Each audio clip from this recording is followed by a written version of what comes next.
Muy buenas noches a todos. Muchas gracias por acompañarnos a esta última presentación de la noche. Tenemos el gusto de tener en Badajoz, llegaba hace unas horas, pues a quien conocéis bien, porque yo creo que ya él es joven, él es muy joven y lleva más de 20 años entrando en nuestras casas a través de la serie, ¿verdad? Cuéntame, que yo no sé si... Él tiene mucha más trayectoria, además de esa serie Cuéntame. Como sabéis, es actor, también ha hecho no solo esa serie, también televisión, teatro, cine. Bueno, Pablo Rivero, quien ya digo, le damos la bienvenida a la ciudad de Badajoz de una manera calurosa, porque somos afectivos solo por eso, y le damos en esta noche tan especial para charlar un ratito con él. Él es un, ya digo, no solo magnífico actor, también narrador. Es decir, que él es amable, parece dulce, es muy familiar, pero tiene ese lado gore, que a mí me ha sorprendido, incluso me ha asustado y bastante. Bueno, él irá detallando algunos de las cositas que tiene este libro. Aunque muchos lo conocemos como actor, él ya tiene una presencia importante en el mundo de la literatura, hace ya, creo recordar, 4 años, cuando, bueno, pues empieza a escribir pues esas novelas. Hemos estado dando una vueltita y en algunos de los estaban con No volveré a tener miedo o Penitencia. Y ahora viene pues con esta novela que solo la portada ya... Yo le he dicho que a mí me ha espeluznado. El libro, un poquito de espeluz, me has dado. Él se siente siempre agradecido, disfrutón, le gusta mucho la literatura, le gusta escribir. No sé si era miedoso o no de pequeño, eso me lo debe ahora contar, porque, bueno, pues ya decía, detrás de ese aspecto de chico bueno, pues, no sé, cuenta unas cositas que dan un poco. Él dice efectivamente que como en el mundo de actor, pues con la literatura también quería ser un hombre serio, un tipo serio, en el que vaya sentando pues esas bases serias de la literatura, ¿no? Y que él sigue analizando mucho. Él vuelve con esta historia, no sé si llamarla terrorífica, le puedo llamar, bueno, lo que cada uno, sí. Para mí terrorífica, con estas, las niñas que soñaban con ser vistas, ¿no? Que hace esa inclusión, bueno, pues distintas cosas que él nos irá detallando. No solo, llevamos varios días hablando de las redes sociales, hemos tenido, bueno, pues escritoras muy jóvenes, hemos tenido instagramers, youtubers, sí. Estuvo Martina, ha estado Mercedes Ron, como las redes sociales, bueno, y a través del TikTok y todas esas cosas, como las redes sociales también les ayudaba a potenciar esa faceta con ese salto a la literatura. Y que de alguna manera, pues Pablo también, las redes sociales, pues quedan aquí reflejadas de otra manera. Tiene un estilo inconfundible y ya digo que vuelve a sumergirnos en esa historia tan perturbadora. Yo quiero darle de nuevo esa bienvenida, quiero, bueno, que él nos vaya contando alguna de las cositas. No sé qué tiene Pablo esta novela que nos pueda enganchar. Reconozco que a mí me ha enganchado. La he leído casi de un tirón, de noche, por eso te digo que he pasado. Claro. Ahí debe estar. Es una novela que engancha con los distintos personajes, que perturba, que emociona y que te hace también reflexionar en algunas de las cosas. Así es que, bueno, pues bienvenido Pablo y cuando quieras empezamos a charlar de la novela. Bueno, en primer lugar, muchísimas gracias por estar aquí. Yo por suerte ya conocía Badajoz, tengo familia extremeña y además he venido con teatro, sí.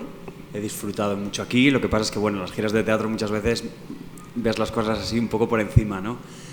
Ahora en estos momentos en los que empezamos a salir, ¿no? Y parece que todo tiene un poquito más de normalidad entre comillas, pues es un placer de repente darme este paseo y pensar que dentro de poco podemos estar otra vez todos como estábamos, ¿no?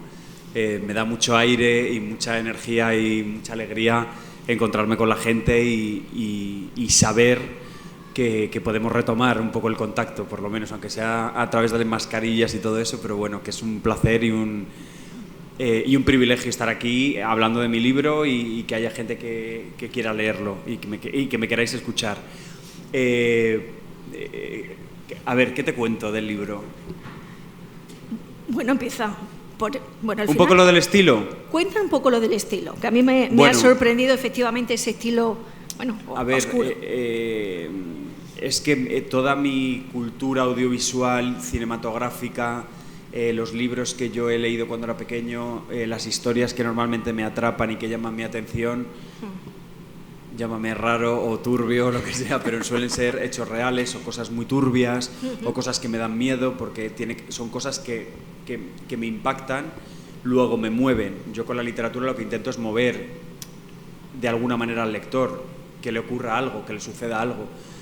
Y a mí cuando leo historias así turbias, no es solo por el morbo, que por supuesto me gusta crear morbo en los libros, porque el morbo es una manera de captar la atención de alguien, ¿no? Es ese miedo que no puedes dejar de mirar. Y a mí eso me interesa mucho en las historias, ¿no? ¿Por qué no podemos dejar de mirar algo que nos da miedo, como ocurre? Esto lo inspeccioné mucho en No volver a tener miedo, mi primer libro.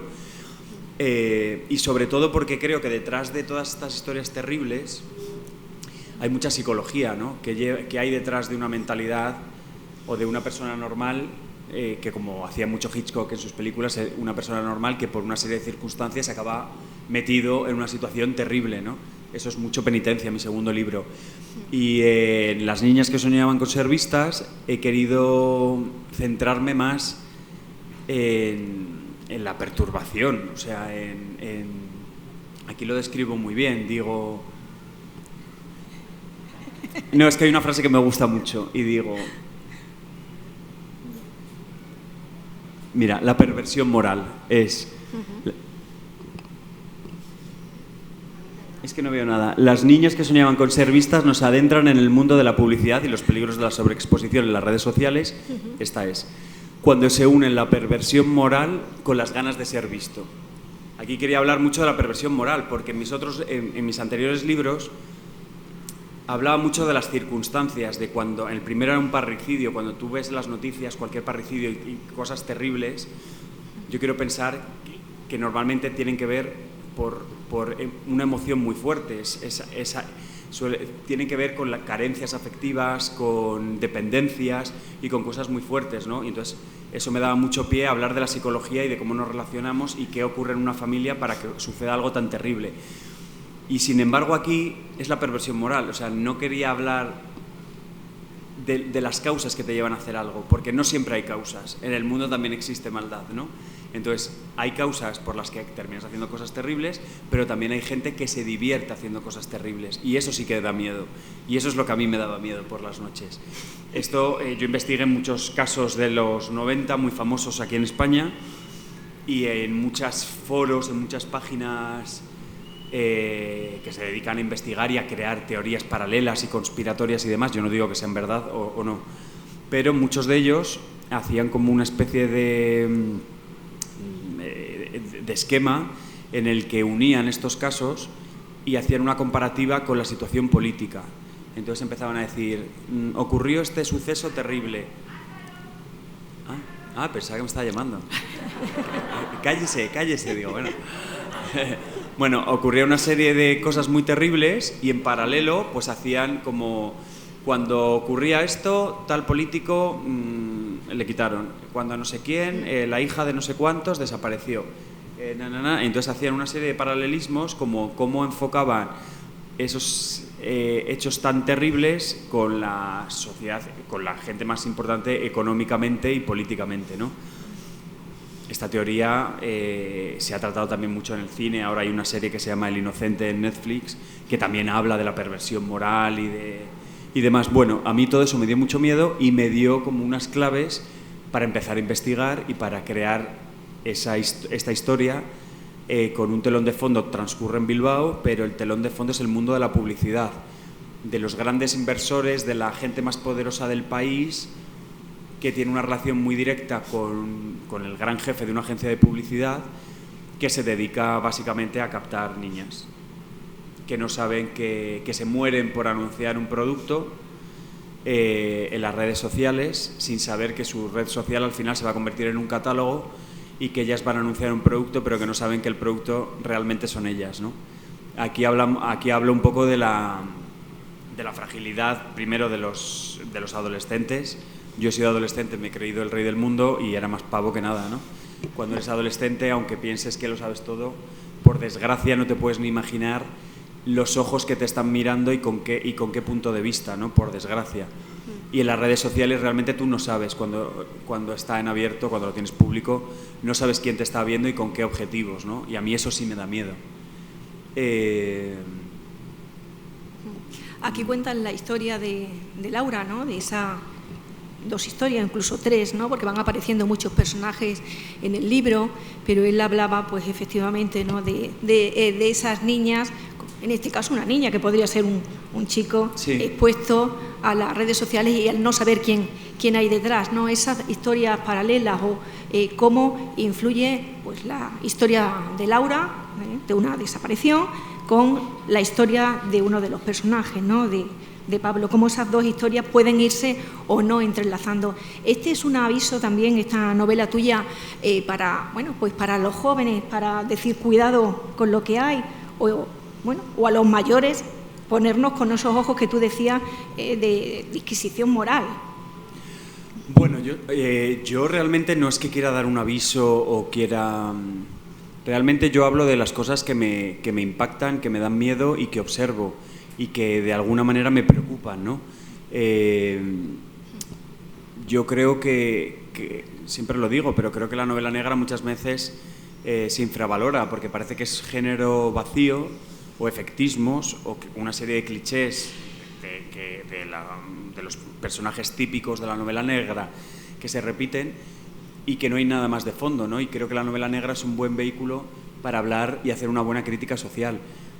Yo aquí no es que esté avisando, pero es que en cuanto tú investigas, yo realmente lo que he creado es una trama muy compleja en la que se relacionan todos estos personajes y en las que, aunque parezca que estoy haciendo muchos spoilers y desvelando cosas, lo bueno que tiene es que os puedo asegurar que hay muchísimas cosas y que la trama hasta el final del todo hay muchísimas piezas que no te puedes ni imaginar. Que eso es una parte que también me gusta, porque si no, vendría aquí y no podría hablar de nada, ¿no? Pero no, yo creo que cuando investigas, en muchos casos, de hecho el otro día leía, como no me acuerdo qué caso era, de una mujer que había, uno de los casos más conocidos, hablaban en la noticia, se comentaba que probablemente el asesino había rastreado a la víctima. O sea, realmente las redes sociales es una manera de tenerte localizado. Inconscientemente tú das muchísimos datos de dónde vives, la ciudad, dónde normalmente pones la localización de dónde te tomas el café, quién es tu mejor amiga, dónde pasas las vacaciones, cómo es tu casa. Indirectamente, pues si haces stories y se ve la casa, pues ya estás dando muchos datos. Si estoy solo en casa, ¡qué bien! Solo en casa, fin de semana, pues ya estás dando unos datos, ¿no? Pero ahora estoy saliendo, entonces saben que la casa está vacía.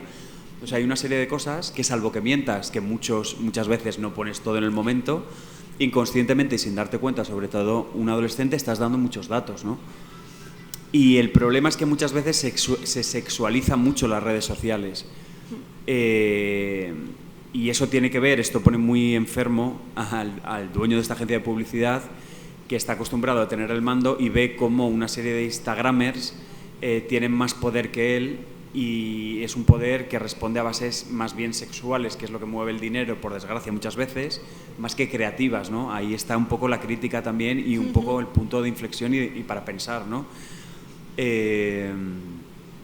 Y como decía, a la hora de sexualizar las redes sociales, a lo mejor tú estás subiendo una foto. Yo aquí lanzo reflexiones, ¿no? Pero que tienen que ver con el libro. Aquí estas niñas son menores de edad. Sí. Entonces, no siempre, no hago esa crítica, no hablo de niñas que se están enseñando y entonces viene el lobo y las coge. No se trata de eso. Ellas se mueren es peor aún, es por una marca.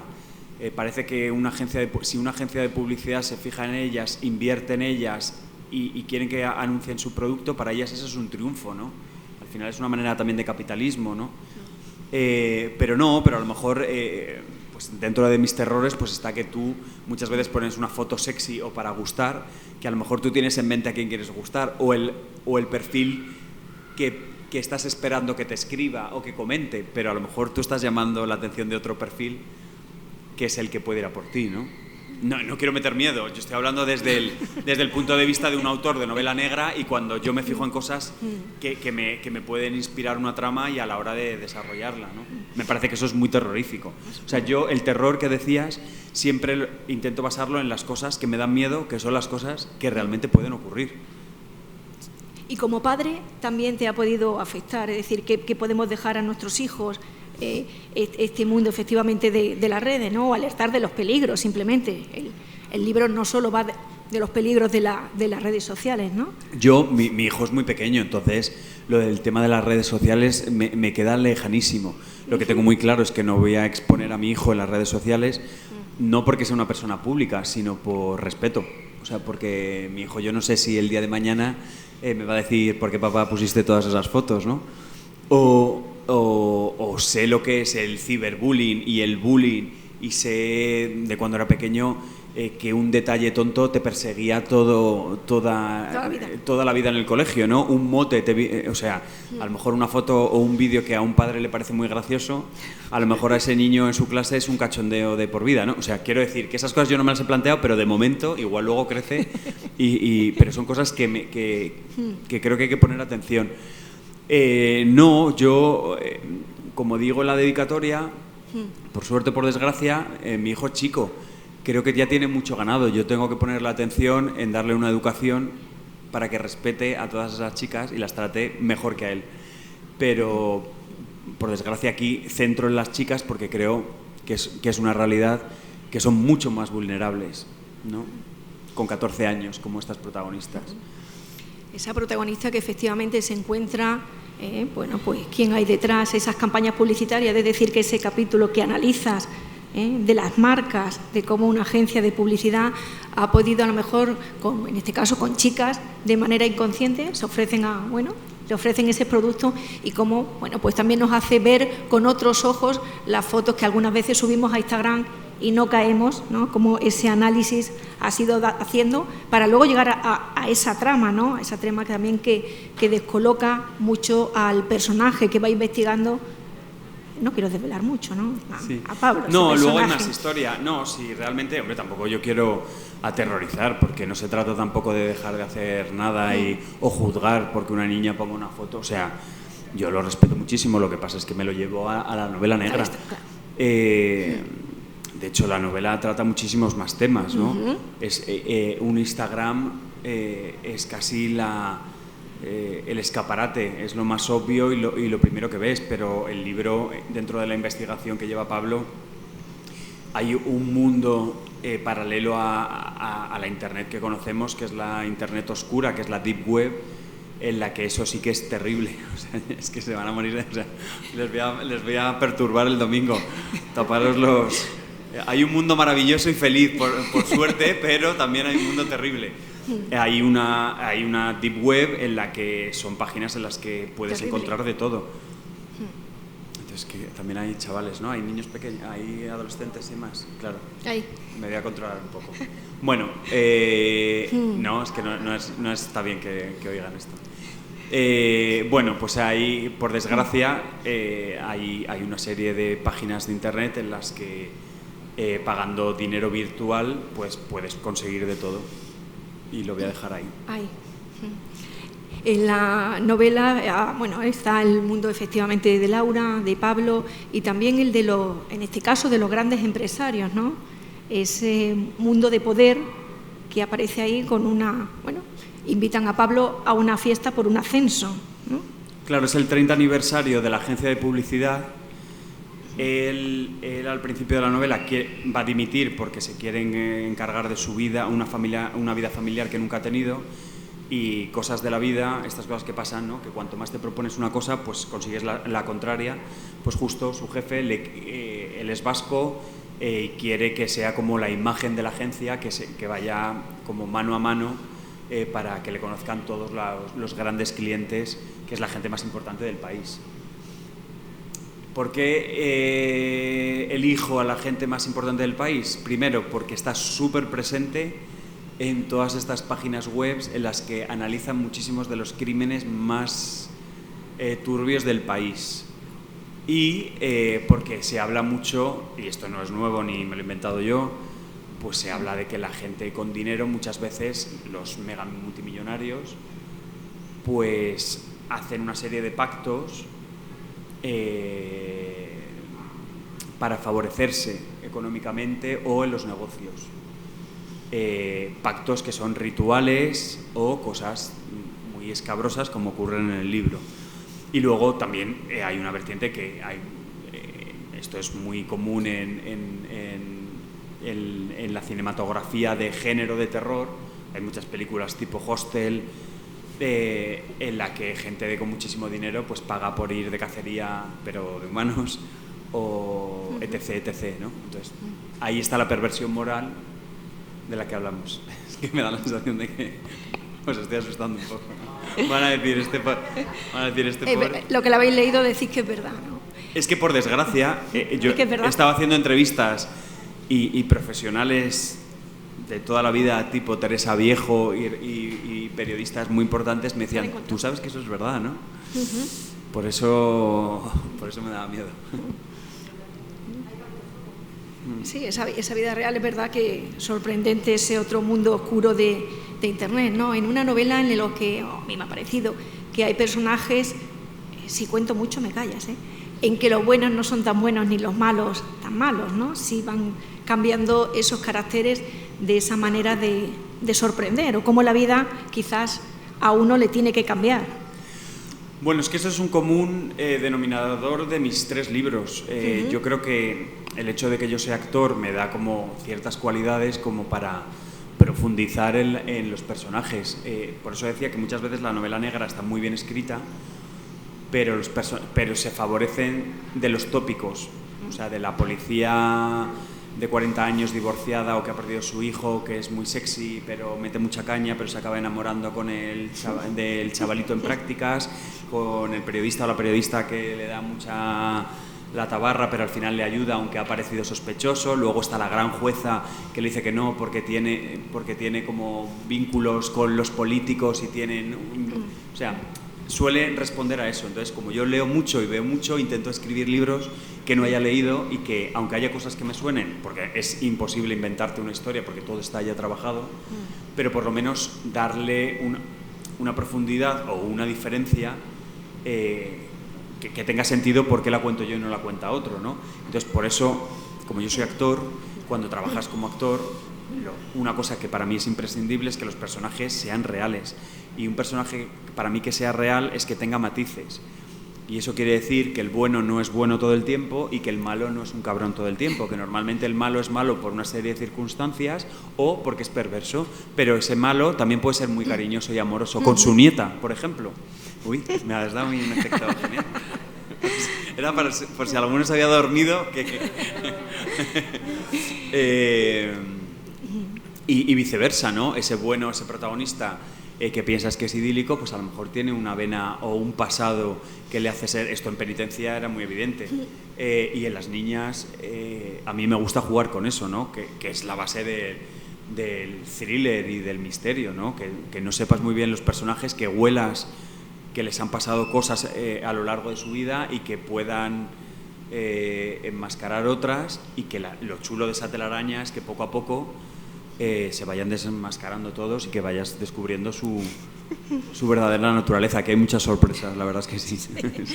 En una ciudad como Bilbao, no sé si que la conoces bien, es decir, que aparece uno de los personajes, incluso puede ser la ciudad con sus tradiciones, y bueno, que tampoco vamos a contar. No, bueno, es que mis anteriores 2 libros eran muy claustrofóbicos a propósito. No volver a tener miedo transcurre la gran mayoría en una casa en las que es un falso hecho real, un parricidio que sucede en los 90, en los que sabes que uno de los miembros de la familia asesina al resto. Y entonces son los últimos 7 días de vida de estos familiares sabiendo que uno va a matar al resto. Entonces tienes que ir averiguando los motivos y quién lo hace, ¿no? Entonces esto transcurre prácticamente entre 4 paredes. Penitencia sí era un poco más glamuroso, y era un actor que se iba a vivir al campo a una casa muy lujosa, y le empiezan a ocurrir una serie de cosas. Pero ahí eran pocos personajes y también pocas localizaciones. Y en este último, pues me apetecía tirar la casa por la ventana, ¿no? No, hacer más novelón, como yo digo, pues que la ciudad tuviera presencia. O sea, en los otros me interesaba que lo pudieras ubicar en cualquier sitio, que tú te lo llevaras y que pudieras pensar que es tu casa. Y aquí no, me gustaba Bilbao, por suerte lo conozco bastante y creo que es un paisaje maravilloso para una novela negra, con las lluvias, con el Guggenheim, tiene esa cosa como de cultura muy antigua pero es muy moderno, toda esa ciudad nueva con el Guggenheim, la escultura de la araña, la Torre Iberdrola. Entonces me parecía que la Torre Iberdrola era el escenario perfecto para esa agencia de publicidad que ve la ciudad desde lo alto, ¿no? Desde la cima. Y a su vez todo el aniversario se transcurre en un palacete antiguo, muy británico, muy de novela negra británica, en Lezama, y los acantilados, las playas de por ahí. Entonces luego aparte hago alusiones a la cultura vasca por la flor del sol, que es una flor que antiguamente, bueno, que la mitología dice, que la leyenda dice que se ponía en las puertas de las casas para ahuyentar los espíritus malignos, las brujas o todo, etc, etc. Entonces, bueno, había una serie de cosas que me interesaban mucho, que me parecía que podían sumar. Sobre todo en mis libros la primera parte es muy para situar al lector, y entonces me van poco a poco, pero luego cogen mucha carrerilla. Entonces me interesaba mucho que en los primeros capítulos en los que parece que no pasa nada, en ese solo el contexto que te estoy mostrando ya te está diciendo mucho, porque la historia de mamá, de la araña, pues tiene que ver con el canibalismo, esa cima dice mucho, esa cima de esa agencia y lo que supone empresarialmente en la publicidad y en la ciudad esa evolución, ¿no? Dice mucho en el despacho del señor Urdanegui, que es el jefe de Pablo, del protagonista. Hay colgado un cuadro de Picasso de Saturno devorando a su hijo. La mitología también, bueno, la historia es muy tétrica, pero bueno, inconscientemente de una manera, bueno, inconscientemente no, conscientemente, pues solo los elementos ya están diciendo mucho de lo que va a venir, y eso es una de las reglas de oro en general en cualquier película. Si te fijas en los primeros 5 minutos ya te están diciendo lo que va a pasar, metafóricamente, en una noticia, en un detalle, en una frase, es como una regla de oro. Entonces me interesaba mucho porque creo que reunía todos esos elementos para crear una atmósfera a favor de la historia. Sí, porque es una novela, como has dicho, muy cinematográfica. Yo no sé si la ves en películas o en la gran pantalla, ¿no? Por todo eso escenario sí, muy visual, además. Bueno, muy es que visual. claro, yo he estudiado, empecé periodismo y acabé comunicación audiovisual. Yo leo mucho, pero veo muchas películas. Entonces, uno de los motivos por los que yo empecé a escribir, aparte de porque lo disfrutaba y lo hacía inconscientemente, o sea, eso sí que lo hacía inconscientemente en el sentido de que no pretendía sacar un libro, sino que lo hacía por placer. Uno de los motivos que me lancé a escribir No volver a tener miedo, aparte por la necesidad de crear esa historia, era porque yo llevaba una racha en la que dejaba mucho los libros a medias. Por rodaje, pues a lo mejor no tenía el tiempo que yo quería para leer del tirón. Empezaba libros que estaban muy bien escritos, pero que como dejara 2 días de leerlo, no sabía dónde estaba. Y para mí eso me parece que es un error. Claro, dice, puedes escribir muy bien, pero si no me acuerdo, si no me quedo con eso, si no tengo la necesidad de leer más, y muchas veces tiene que ver con la estructura o con el lenguaje, ¿no? Por supuesto, yo no me quiero comparar, y hay escritores que escriben infinitamente mejor que yo y demás, pero bueno, yo creo que mi fuerte, entre comillas, es unir los ámbitos y los lenguajes que yo conozco. Yo conozco muy bien el cine, conozco muy bien la construcción de personajes, y lo que he intentado es adaptar esa nueva manera que tenemos de consumir historias. Cada vez leemos o sea, leemos más por internet, son noticias más cortas, estamos acostumbrados a las series y al lenguaje audiovisual, y yo he querido adaptar mucho eso, ¿no? Son capítulos muy cortos que todos acaban en alto para que quieras seguir leyendo. Entonces, me lo he montado muy bien, entre comillas. O sea, el mejor regalo es que la gente me dice, me lo he leído en un día, me lo he leído en un día y medio. Es el libro más largo de los 3. Pero yo sabía que eso iba a funcionar, porque porque aunque tú conozcas muy bien tu historia, las correcciones son las correcciones, y a lo mejor tú estás muy enamorada de tu historia, pero cuando la tienes que leer por 15ª vez, pues a lo mejor no te deja de gustar tanto, ¿no? Y esa es la prueba de fuego. Si se te hace tedioso las correcciones, es que algo va mal. Y aquí me pasaba mucho que a lo mejor empezaba y decía, bueno, me quedo hasta las 2 porque mañana trabajo. Entonces empezaba y me quedaba hasta las 5:30 porque decía, bueno, pues un poquito más, ay, sí, es que ahora viene esto, claro. Y lo quiero leer del tirón para tenerlo muy tal. Entonces, y me ha ido pasando todo el tiempo. De hecho, las correcciones han sido rapidísimas por eso, porque yo tenía ese enganche.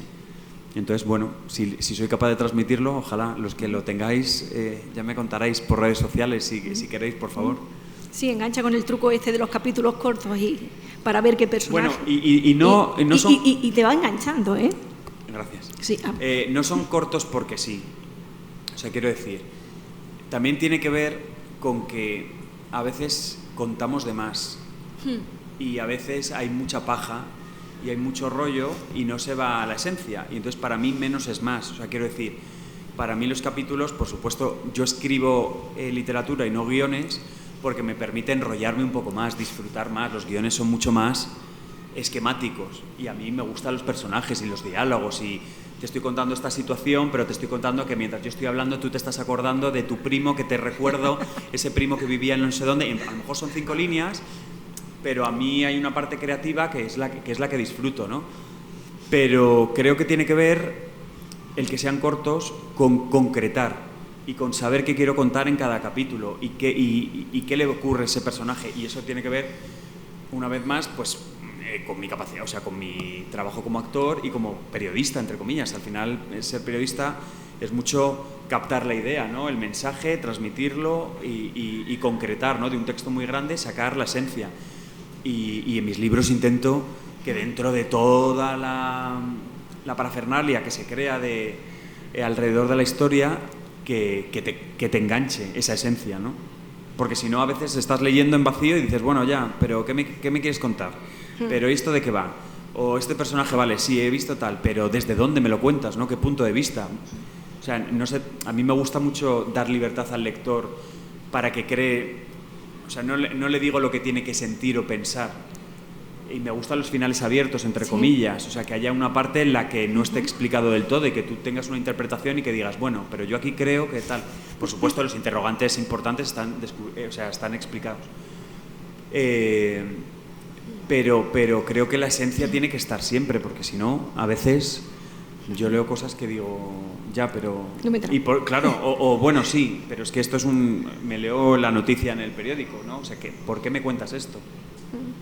Él tiene esa faceta, efectivamente, de buen narrador, contador de historias, pero efectivamente de concretar. A mí me gustaría preguntar, hay varios personajes, no solo masculinos, hay varios personajes femeninos en la novela. Una es Laura, que desaparece, y a mí me gustaría, hasta donde quieras contar, una figura de una mujer, de una madre, no de la mujer de Pablo, de una madre, bueno, quizás que tenemos esa capacidad que las madres efectivamente protegen, acunan, acompañan, y aquí hay un capítulo o una parte que aparece un personaje femenino muy potente. A mí me ha parecido muy potente, no voy a decir hasta dónde te puede perturbar. Bueno, ¿cómo te fijaste en esto? En un mundo de hombres, porque estás contando la historia de los empresarios en un mundo de hombres, y de pronto aparece una figura de una mujer. Esto me está interesando mucho porque estamos hablando en clave, porque como no podemos contarnos... Claro, que ¿te interesa el personaje de la madre? De la madre. Bueno, el personaje de la madre a mí me interesa y me gusta mucho porque, claro, es que cómo contar esto sin contar mucho, ¿no? Por eso te he preguntado. Pero realmente en un mundo de hombres la que manda es ella. Entonces, al final ella es la que... Bueno, es que claro, no puedo No puedes mucho. contar. A ver, esto da igual porque hay muchísima más trama, pero quiero decir que hay un personaje femenino muy potente que tiene una capacidad conspiratoria mayor que la de muchos de los hombres y está educada en otra época con unos valores que son los que chocan mucho con el de estas niñas, por ejemplo, o de otros personajes femeninos. Y aquí también pues hay otro tema, ¿no? Como la educación. Es que no me quiero meter mucho porque doy muchas pistas. Pero bueno, me ha gustado que sacaras, que te quedaras con eso.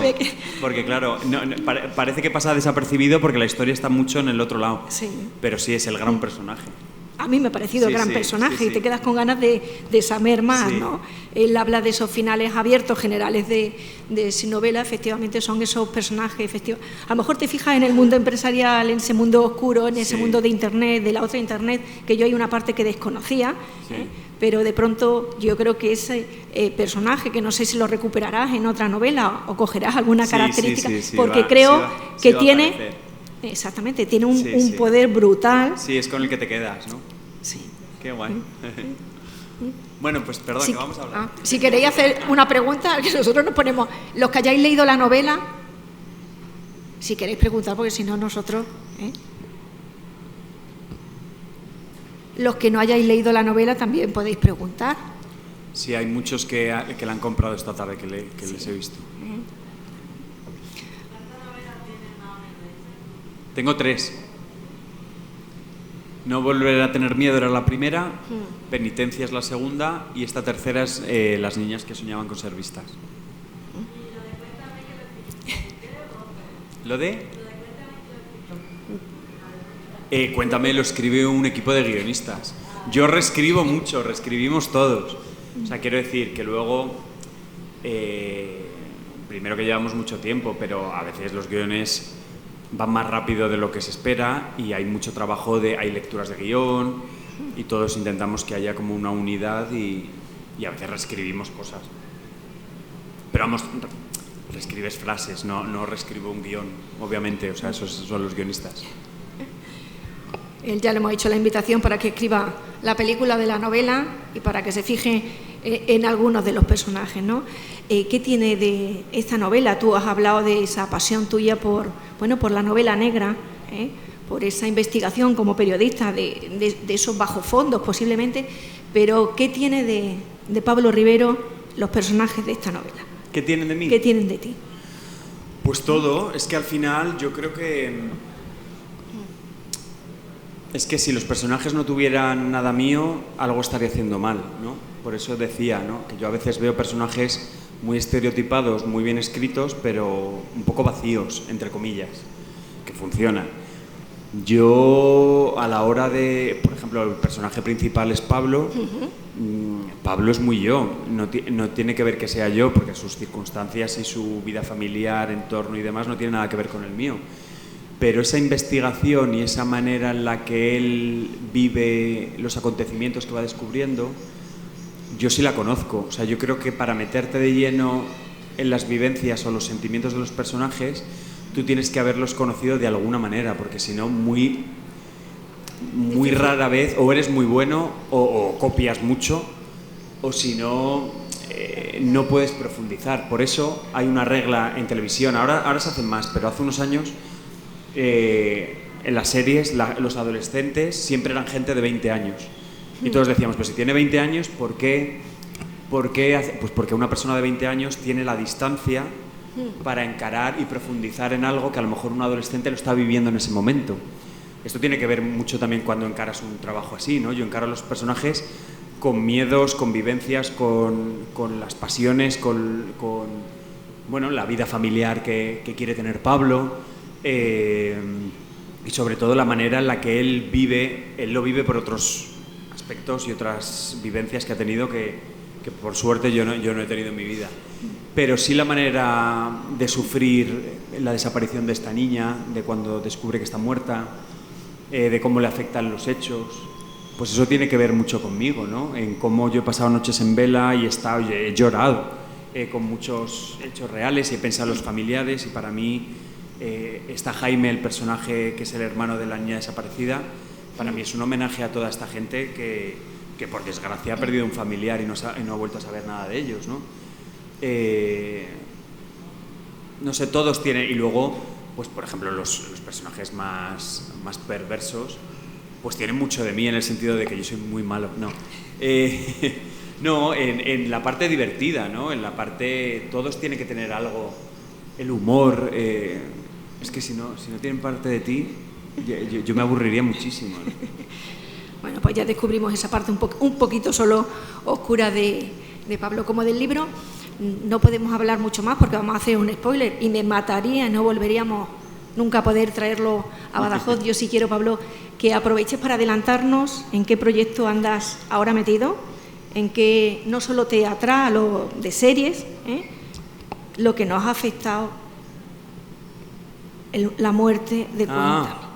Pues nada, pues yo estoy esperando... Ahí hemos sufrido mucho, Pues nada, yo estoy esperando a que me lleguen los guiones nuevos. Arrancaremos después de verano a grabar la temporada 22 de Cuéntame. Ahora mismo estoy haciendo un programa en Amazon Prime Video que se llama Celebrity Bake Off, que es un talent de repostería. Anda. Que me lo estoy pasando pipa con unos compañeros súper diferentes, pero está siendo una experiencia maravillosa, muchísimo mejor de lo que yo esperaba. Esto no sé cuándo se emitirá, la verdad. Y nada, yo ahora en cuanto termine el programa tengo ya 2 ideas, probablemente ya sé por cuál me voy a decantar, pero ya empiezo a escribir el siguiente libro. Y para el año que viene, para principios de año, empecé a ensayar una obra de teatro que todavía no lo puedo decir, pero bueno, espero venir a Badajoz de gira. Bueno, pues, verdad que sí, tenemos el Teatro López de Ayala ahí justito, sí, que ya lo conoces y estuviste. Tenemos la Feria del Libro, que te damos tiempo porque el próximo mayo, si Dios quiere, la pandemia, ya has visto que somos valientes y aún con pandemia. Claro, ojalá venga con el siguiente. Nosotros te invitamos a que vengas, a que estés, a que nos hagas disfrutar, porque tienes el lado gamberro. El otro día lo vi en un programa con Broncano. Estuvo bien, Sí. Ahí estuviste. Pues estaba nervioso. Estuvo bien, pero madre mía. Tiene ese lado gamberro, humano, cercano, familiar, tipo muy simpático, muy natural, en el que hemos disfrutado muchísimo contigo. Hemos disfrutado incluso pasando miedo. Y los que no lo han leído, yo estoy convencida, ¿verdad? Si no lo dejáis para mañana por la mañana, que va a ser de día. No, si lo suyo es de noche. Como yo la he leído.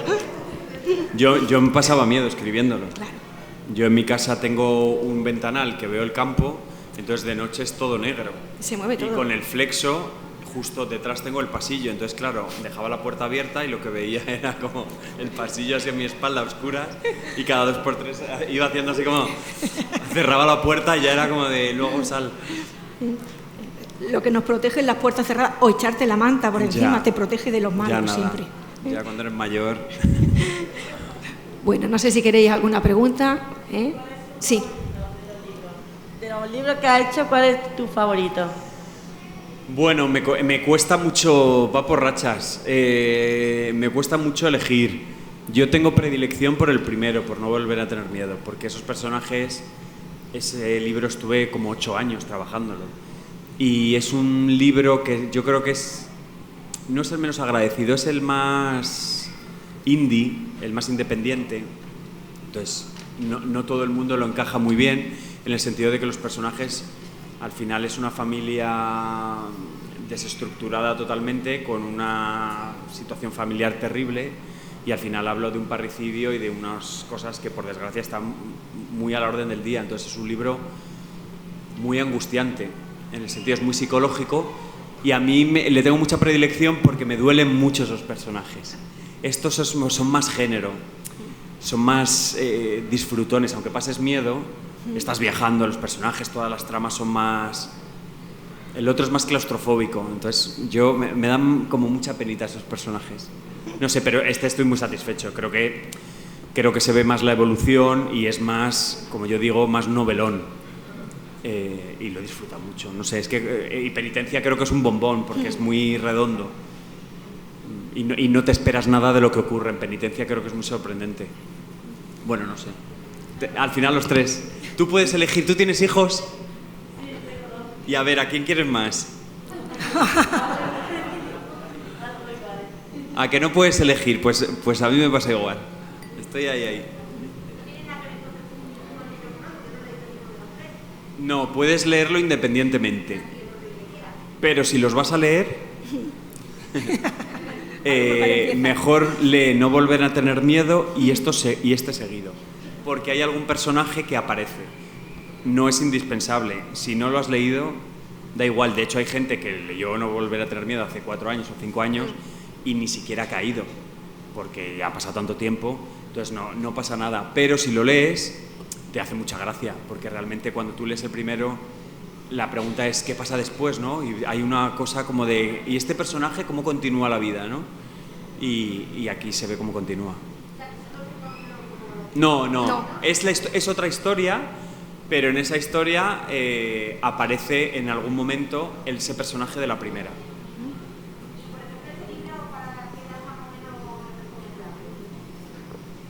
Lo puedes leer. Mira, eso te lo va a decir mejor. Bueno, es que, pues mira, depende. Fuerte no, o sea, quiero decir,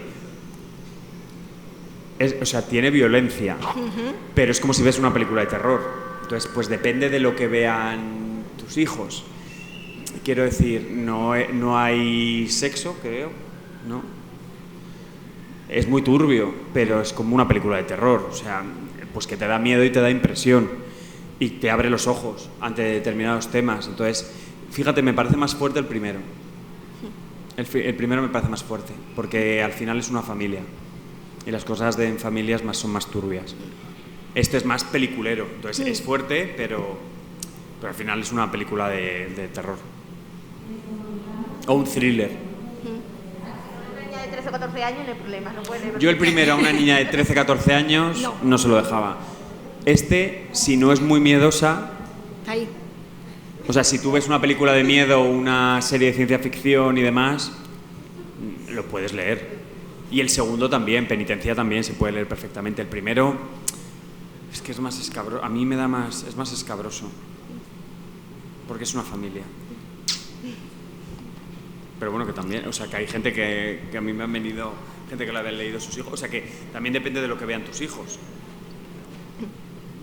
Bueno, pues muchísimas gracias a Pablo. También como sus finales dejamos la puerta abierta, ¿verdad?, a la ciudad de Badajoz, que, bueno, pues ya te hacemos un poco ciudadano de aquí, muchas de la gracias. ciudad, que Qué nos honor. acompañes y, bueno, que sigamos disfrutando con tus historias y de corazón muchísimas gracias. Muchas gracias. Gracias.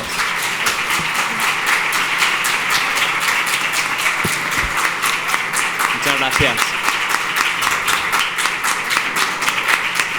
Ha sido un placer, gracias.